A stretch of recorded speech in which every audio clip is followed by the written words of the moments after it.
In this video, I'm going to show you the 3 most common mistakes that people make when they are setting up their Go High level, and I'm going to show you how to overcome them so that you can keep making sales and grow your business. So the first one is simplify at the beginning. A lot of the times people will come to me and they're excited about a CRM and they want to add all these fancy widgets and all these fancy processes.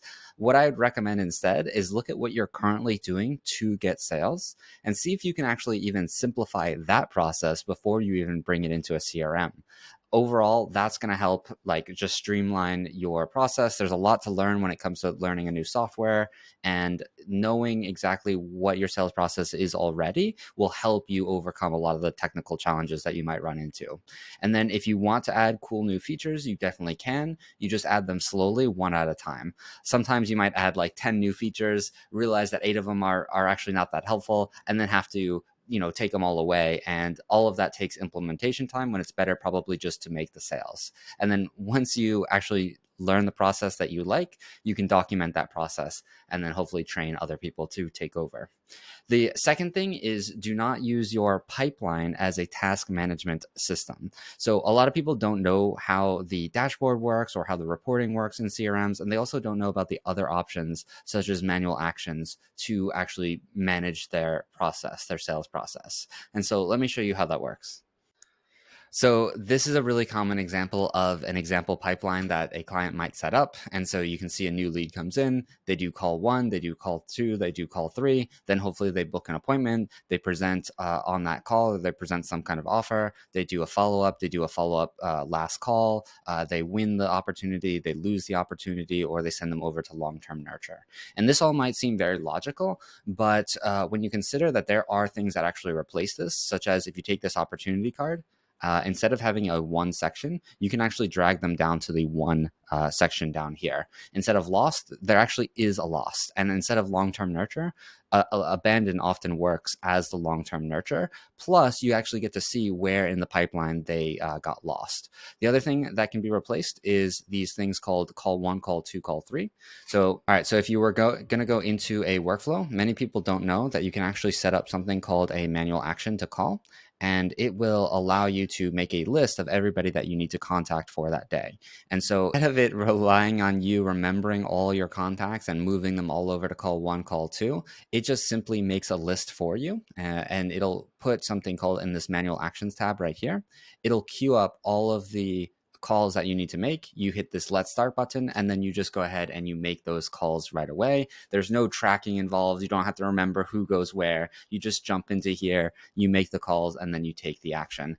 And what's really cool is that once you a process for how to move people from one stage to the next, you can actually reduce the amount of actions or the amount of work that you put into it and just measure the results. So maybe an automated text or an automated voicemail would actually replace maybe the need for that call.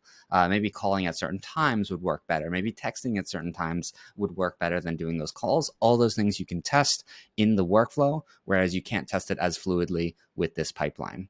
Another thing this pipeline does, have this bad pipeline example, you will measure in the dashboard how well you move through these stages, but they're not real stages. So call 1, call 2, call 3, they're not really like an action. You don't care what percentage of people move from call 1 to call 2 to call 3. You only care how many new leads book an appointment.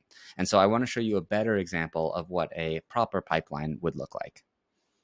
This is a proper pipeline. This is how you'd want it to be set up. First off, it's much easier to navigate. There's much less stages. You don't have to scroll all the way to the right. And then each one of these stages are actual things that you want to measure. And you can move people across, but more importantly, there can be workflows on the back of them. If you still want to do calls for each one of these new inquiries, there's a manual action for that. That's in the workflow.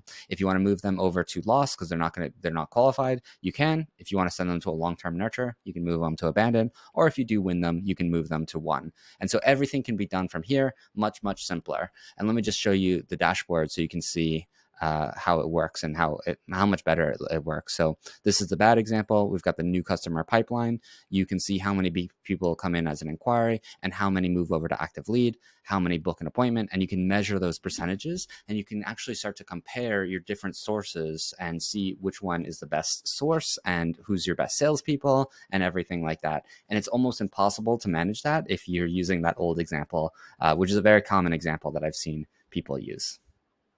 Last bit of advice, number 3, is I would recommend organizing your workflows so that they all make sense. So this is really important because this is going to help you save a lot of time, and it's going to help you diagnose problems easier, and then also be able to make sure that there's not mistakes or conflicting workflows. So essentially, you would have these different folders, and hopefully they are relevant to what you're actually doing. Another kind of small tip is I like to keep my tracking and my automated nurtures separate. The reason is because let's say someone fills out a Facebook form and then they go to your website and they fill out another form. You don't want them to be in 2 nurture campaigns, right? You just want them to be in one campaign. And if you separate them, you can actually set rules so that it doesn't enroll people twice into that same campaign. And so it's a really good practice there. Another practice is that when you have a folder, you want the workflow that you're trying to get to be relatively quick. So you want to make sure that you don't have like folder and folder and folder and folder and have like 8 folders to find something. You typically want it to be maybe 1 or 2 folders deep in order to find it.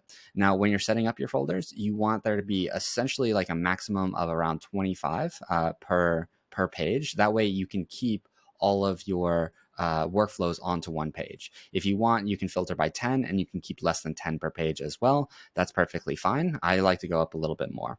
And so also when you're doing your workflows, you want to make sure that it's clear what is actually going on. So here we have automated front desk. If somebody messages us on Facebook, this just sends back an automated message. And so we see exactly what it is doing here, and it's kind of clear. At least it is if you're familiar with automated front desk. And then once you get into the actual workflow, it's important to label like what's going on in each one of these steps. So customer replied in Facebook, right? That's pretty clear. That's the trigger. And then this is sending this call to action link, which is going to be a booking link usually. And then this is going to be, or call us here, right? Wait 1 second. It doesn't say, like by default, the name of this action is just wait. And so you have no idea how long you're waiting or what's going on. Is this a 2-day wait? No, you want it to be like 1 second, right? So that you know very quickly, I can see exactly what's going on. I understand what this is for, and then I can diagnose it if I need to. So those are 3 small steps, and I hope that really helps a lot of people. I would say that's probably like 80-90% of the initial problems that I see when people come to me for Go High Level consultation. If you do want us to take a look at your whole Go High Level system, I'm happy to do an audit of what you're currently doing, look for any holes in the current setup, and then help you set it up correctly from scratch. Now, if you are starting completely new, I can also help you and give you a full system on how to use Go High Level. In addition to the tips that you've seen here, there's a whole library of SOPs and everything that we have to basically make sure that your sales process is running smooth, that there's no downtime, and there's really good tracking, and you can basically grow your business. And so if that's something you're interested in, go to optimizeoutreach.com, and I'll talk to you soon.